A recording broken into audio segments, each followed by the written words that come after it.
मेहरा लागे तुमका हुर बलमवा देखा घूर घूरी बलमवा नाही सुधरी रहनिया छोड़ के जाई दूर बलमवा जाकर बहुत मजबूर बलमवा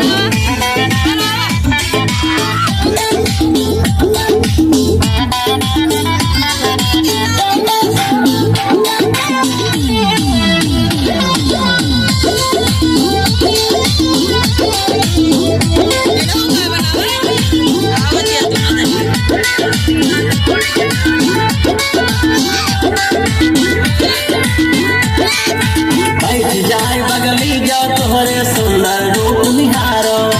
जीजा कह के बोल दिए तो देख के मुस्की मार हाँ बैठ जाए बगली जा तोहरे सुंदर रूप निहारो जीजा कह के बोल